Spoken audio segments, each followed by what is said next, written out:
Hallo und herzlich willkommen zu einer neuen Folge von Deutsch einfach gemacht.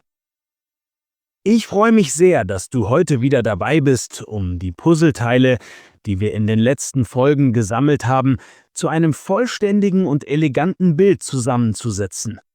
In unseren letzten beiden Folgen haben wir eine klare Trennung gemacht. Zuerst haben wir die speziellen Verben kennengelernt, die den Dativ lieben. Verben wie helfen und gefallen, bei denen es um einen Empfänger geht. Danach haben wir das Fundament gefestigt und uns die riesige Gruppe der Standardverben angesehen, die den Akkusativ verlängern. Verben wie sehen und kaufen, bei denen es um ein direktes Opfer der Handlung geht. Heute bringen wir diese beiden Welten zusammen. Wir betreten die Königsklasse des deutschen Satzbaus und schauen uns die Verben an, die so generös sind, dass sie gleich zwei Objekte in einem Satz haben können: ein Dativobjekt und ein Akkusativobjekt. Es geht um die Verben des Gebens, des Nehmens, des Zeigens und des Erklärens. Verben wie geben, schicken, zeigen, erklären, kaufen und schenken. Das klingt vielleicht nach doppelter Komplexität, aber ich verspreche dir, es ist die Krönung der Logik, die wir bereits gelernt haben. Wir werden heute nicht nur verstehen, welches Objekt welche Rolle spielt, sondern wir werden die entscheidenden Regeln für die Wortstellung meistern. Wann kommt die Person vor der Sache? Und was passiert, wenn plötzlich Pronomen ins Spiel kommen und alles durcheinanderwirbeln? Am Ende dieser Folge wirst du in der Lage sein, komplexe, informationsreiche und absolut natürliche Sätze zu bilden.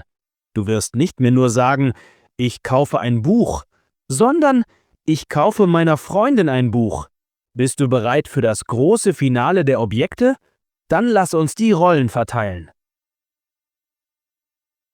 Die Rollenverteilung Dativ als Empfänger, Akkusativ als Gabe. Das Fundament für alles, was wir heute lernen, ist die klare Rollenverteilung, die wir bereits kennen. In einem Satz mit zwei Objekten ist diese Rollenverteilung noch klarer und wichtiger. Stellen wir uns die klassische Szene vor. Ich gebe dir ein Buch. Lassen Sie uns diesen Satz wie ein Detektiv analysieren. Erstens. Wer ist der Handelnde? Das Subjekt im Nominativ. Ich. Zweitens. Was ist die Handlung? Das Verb. Geben. Drittens. Was wird direkt von der Handlung betroffen? Was wechselt den Besitzer? Was ist die Gabe? Das ist das Akkusativobjekt. Es antwortet auf die Frage, wen oder was. Was gebe ich? Ein Buch. Ein Buch ist also unser Akkusativobjekt. Viertens. Wer ist der Empfänger dieser Gabe?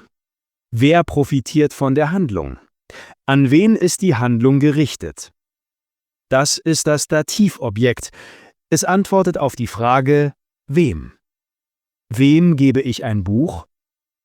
Dir. Dir ist also unser Dativobjekt.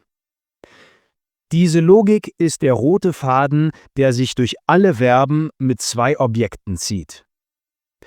Es gibt fast immer eine Sache, Akkusativ, die transferiert, gezeigt oder erklärt wird, und eine Person, Dativ, die diese Sache empfängt. Lass uns das mit anderen typischen Verben durchspielen. Schicken. Ich schicke meinem Freund, Dativempfänger, eine E-Mail, Akkusativgabe. Zeigen. Kannst du mir, Dativempfänger, den Weg zeigen? Erklären. Der Lehrer erklärt den Schülern, Dativempfänger, die Grammatik, Akkusativsache. Schenken. Meine Eltern schenken meinem Bruder, Dativempfänger, ein Fahrrad, Akkusativgabe. Kaufen. Er kauft seiner Frau, Dativempfänger, Blumen, Akkusativgabe. Du siehst, das Muster ist immer dasselbe. Die Person, für die die Handlung bestimmt ist, steht im Dativ. Die Sache, um die es geht, steht im Akkusativ. Die goldene Regel der Wortstellung. Person vor Sache. Okay, wir wissen jetzt, wer welche Rolle spielt. Aber in welcher Reihenfolge treten unsere beiden Objekte im Satz auf? Auch hier gibt es eine sehr klare und einfache Grundregel, die in den meisten Fällen gilt. Die goldene Regel lautet Dativ vor Akkusativ. Oder, noch einfacher zu merken, Person vor Sache. In einem neutralen, normalen Satz kommt das Dativobjekt, das meistens eine Person ist, vor dem Akkusativobjekt, das meistens eine Sache ist. Schauen wir uns unsere Beispiele von vorhin noch einmal an und achten auf die Reihenfolge. Ich schicke meinem Freund eine E-Mail. Der Lehrer erklärt den Schülern die Grammatik. Er kauft seiner Frau Blumen. Diese Reihenfolge Dativ vor Akkusativ ist die Standardeinstellung. Wenn du dich daran hältst, machst du in 90% der Fälle alles richtig. Es klingt natürlich und ist leicht zu verstehen. Der Empfänger wird zuerst genannt und dann wird gesagt, was er empfängt. Das ist eine sehr logische Informationsstruktur. Die Ausnahme, die die Regel bestätigt. Wenn Pronomen ins Spiel kommen. Jetzt wird es richtig spannend. Was passiert, wenn wir unsere Substantive durch Pronomen ersetzen? Pronomen sind, wie wir wissen, kleine, leichte Wörter. Ich, du, er, sie, es, mir, dir, ihn und sie haben es eilig. Sie mögen es nicht, lange im Satz zu warten. Sie drängeln sich gerne nach vorne. Und dieses Vordrängeln stellt unsere schöne Dativ-vor-Akkusativ-Regel auf den Kopf. Regel 1. Ein Pronomen überholt immer ein Substantiv. Egal, ob das Pronomen im Dativ oder Akkusativ steht, wenn ein Objekt ein Pronomen ist und das andere ein Substantiv, kommt das Pronomen zuerst. Lass uns unseren Satz nehmen. Der Lehrer erklärt den Schülern die Grammatik. Dativ vor Akkusativ, alles normal. Szenario A. Das Akkusativobjekt wird zum Pronomen. Die Grammatik wird zu sie. Jetzt haben wir ein Dativ-Substantiv, den Schülern, und ein Akkusativpronomen, sie. Das Pronomen gewinnt. Der Satz lautet, der Lehrer erklärt sie den Schülern. Hier haben wir plötzlich Akkusativ vor Dativ. Szenario B. Das Dativobjekt wird zum Pronomen. Den Schülern wird zu ihnen. Jetzt haben wir ein Dativpronomen, ihnen, und ein Akkusativ-Substantiv, die Grammatik. Das Pronomen gewinnt wieder. Der Satz lautet, der Lehrer erklärt ihnen die Grammatik. Hier bleibt es bei Dativ vor Akkusativ. Die Regel ist also nicht mehr Dativ vor Akkusativ, sondern Pronomen vor Substantiv. Regel 2. Wenn beide Objekte Pronomen sind, kehrt die alte Ordnung zurück. Was passiert, wenn wir beide Objekte durch Pronomen ersetzen? Also, den Schülern wird zu ihnen und die Grammatik wird zu sie. Jetzt sind beide Objekte gleich leicht und schnell. Es gibt keinen Grund mehr für eine Ausnahme, also kehren wir zur alten, goldenen Regel zurück, aber diesmal für Pronomen. Die Regel lautet Akkusativ vor Dativ. Moment mal, hast du gerade Akkusativ vor Dativ gesagt? Ja, wenn beide Objekte Pronomen sind, wird die ursprüngliche Regel umgedreht.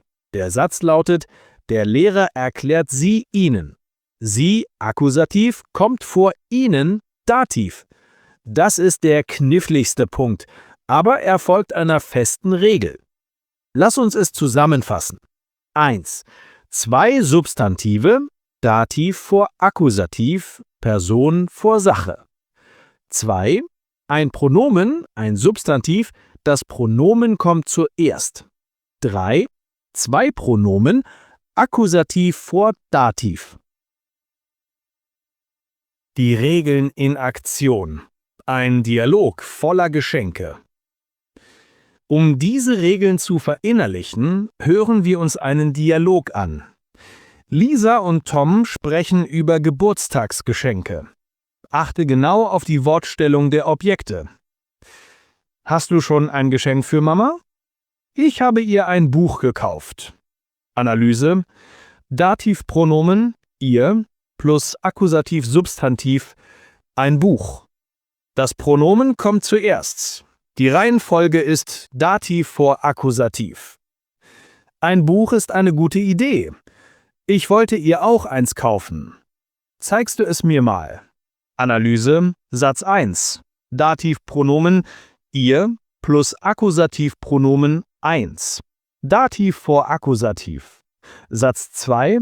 Akkusativpronomen es plus Dativpronomen mir. Hier gilt die Regel Akkusativ vor Dativ.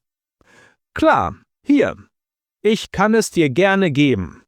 Analyse: Wieder zwei Pronomen. Akkusativ es vor Dativ dir. Danke. Es gefällt mir. Aber ich glaube, Papa hat ihr dieses Buch schon letztes Jahr geschenkt. Analyse: Dativpronomen ihr plus Akkusativ Substantiv dieses Buch. Pronomen kommt zuerst. Dativ vor Akkusativ. Oh nein, das wusste ich nicht. Dann muss ich es meiner Mutter noch erklären. Analyse: Akkusativpronomen es plus Dativ Substantiv meiner Mutter. Pronomen kommt zuerst. Akkusativ vor Dativ. Kein Problem. Schenk es einfach mir. Ich wollte es schon immer lesen. Analyse: Zwei Pronomen. Akkusativ es vor Dativ mir. Dieser Dialog ist ein perfektes Trainingsfeld. Du siehst, wie die Wortstellung sich ständig anpasst, je nachdem, ob wir über Substantive oder Pronomen sprechen. Und damit haben wir das Puzzle zusammengesetzt. Wir haben gesehen, wie der Dativ als Empfänger und der Akkusativ als Gabe in einem Satz harmonisch zusammenarbeiten. Die Verben mit zwei Objekten sind nicht komplizierter, sie sind einfach nur reicher an Informationen. Lass uns die entscheidenden Regeln noch einmal zusammenfassen, denn das ist der Schlüssel. Erstens. Die Grundregel. Zwei Substantive, Dativ kommt vor Akkusativ. Oder einfacher, die Person kommt vor der Sache. Zweitens. Die Ausnahme. Ein Pronomen. Ein Pronomen ist schnell und überholt immer ein Substantiv, egal welchen Fall es hat. Drittens. Die Spezialregel. Zwei Pronomen. Wenn beide Objekte Pronomen sind, gilt die Reihenfolge Akkusativ vor Dativ. Mein Tipp der Woche ist das Pronomentransformationsspiel. Nimm dir einen einfachen Satz mit zwei Substantivobjekten. Zum Beispiel: Der Kellner bringt dem Gast den Kaffee. Sprich diesen Satz laut. Dann ersetze das Akkusativobjekt durch ein Pronomen. Der Kellner bringt ihn dem Gast. Dann ersetze das Dativobjekt durch ein Pronomen. Der Kellner bringt ihm den Kaffee. Und zum Schluss ersetze beide. Der Kellner bringt ihn ihm. Indem du diese 4 Varianten für verschiedene Sätze immer wieder laut durchspielst, trainierst du dein Gehirn auf die automatische Anwendung dieser wichtigen Wortstellungsregeln. Vielen Dank, dass du heute wieder dabei warst. Wenn diese Folge dir geholfen hat, komplexe Sätze mit mehr Sicherheit zu bilden, freue ich mich riesig über deine Unterstützung. In der nächsten Folge betreten wir die Welt der Fantasie, der Wünsche und der Träume. Wir widmen uns dem Konjunktiv 2 für irreale Situationen. Wir werden lernen, wie wir mit Formulierungen wie „wenn ich Geld hätte“ oder „ich würde die Welt bereisen“ über Dinge sprechen, die nicht real sind, aber sein könnten. Bis zum nächsten Mal bei Deutsch einfach gemacht. Tschüss und alles Gute.